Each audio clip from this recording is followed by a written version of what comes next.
Good afternoon. Today I'm pleased to announce the first major reforms resulting from our ongoing industry-wide investigation into the early release of Wall Street analyst sentiment. Last September, I gave a speech in which I outlined the dangers posed by what I call insider trading 2.0. This is a growing area of concern because it includes the increasingly common practices through which preferred technologically sophisticated market participants can gain early access to market-moving information that provides them with an unfair advantage over the rest of us, and this just creates a two-tiered system that is bad for our markets, it's bad for our economy, and it has to end. My office is doing everything in its power to bring it to an end, and in my September speech I spoke about our determination that Thomson Reuters had been selling early access to a survey of consumers' confidence to a handful of elite high-frequency traders to their benefit and to the detriment of everyone else in the market. In that case, we demanded and obtained an agreement from Thomson Reuters to terminate this practice, which they did. That was an important step in this area. At the same time, I also highlighted the concerns that I had and continue to have about firms sharing and using early access to analyst sentiment, what analysts are thinking before they actually issue a public report, particularly in systematic surveys constructed to gain an early peek at the views of many, many analysts. Analysts and their firms, ladies and gentlemen, are prohibited from providing to select clients early disclosure of research reports and are supposed to disseminate reports to clients simultaneously.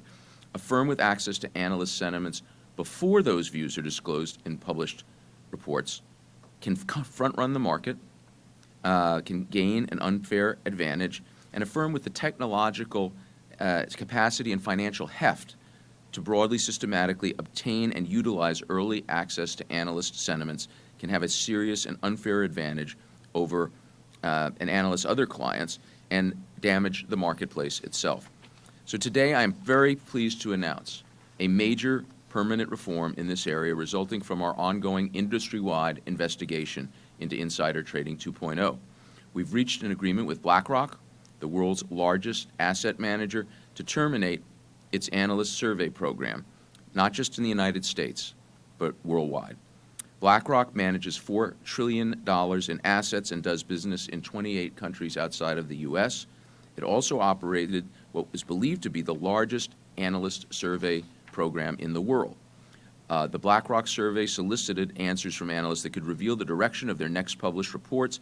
Internal documents obtained in our investigation suggest that the survey allowed BlackRock not just to understand the underlying value of covered stocks, but also allowed them to front-run the analysts' recommendations themselves.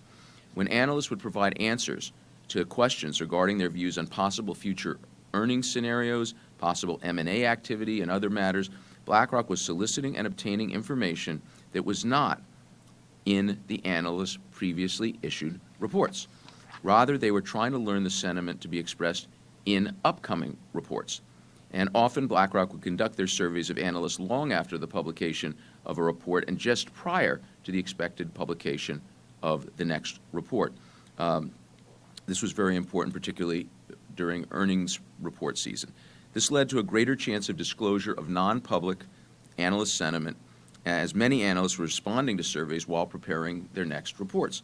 Under our agreement, BlackRock has agreed to end this entire analyst survey program, and I greatly appreciate BlackRock's decision to become part of the solution instead of the problem. And I welcome their continued cooperation in restoring fairness and transparency to our financial markets. As I said in my speech last September, no regulator, no matter how powerful, and no prosecutor, no matter how powerful and how great their legal authority, can succeed on their own.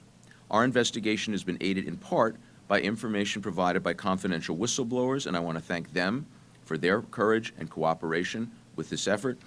Part of our job is to support the good actors in every sector while targeting the bad. BlackRock has agreed to step forward and join us in that effort. I applaud BlackRock for doing the right thing and cooperating in my office's broader look into the financial industry, an investigation that includes brokerage firms that chose to answer surveys at the expense of their other clients. Our agreement with BlackRock and their continued cooperation are an important part of our ongoing efforts to restore the fairness, integrity of our markets, and to get the public back to believing that American markets are the most transparent and most safe and most just in the world. We've had the most respected markets in the world for centuries, and it is critical that there be one set of rules for everyone if we are to maintain that respect. That is why we are continuing with our ongoing industry-wide investigation into the early release of analyst sentiments to preferred clients. That is why we shut down Thomson Reuters' early release of market-moving consumer survey results to elite traders, and that is why we're going to continue to crack down on insider trading 2.0. Finally, and most importantly, I want to thank the extraordinary team of lawyers in our office who've been working to expose this behavior, achieve these vital market reforms, and to negotiate an excellent agreement with BlackRock. We have here Carla Sanchez, who's the Executive Deputy Attorney General in charge of economic justice, Chad Johnson, the Chief of the Investor Protection Bureau, Nick Saplina, a Senior Advisor and Special Counsel, and Assistant Attorney General Kenneth Heim and Jordan Salzberg. We will continue to keep up the pressure. We will continue to move forward. We'll be able to move forward more effectively with the ongoing cooperation of BlackRock, and our work is really not about seeking punitive remedies. Our work is about restoring fairness, integrity, and confidence in our markets. Thank you, and now I'll be glad to answer your questions.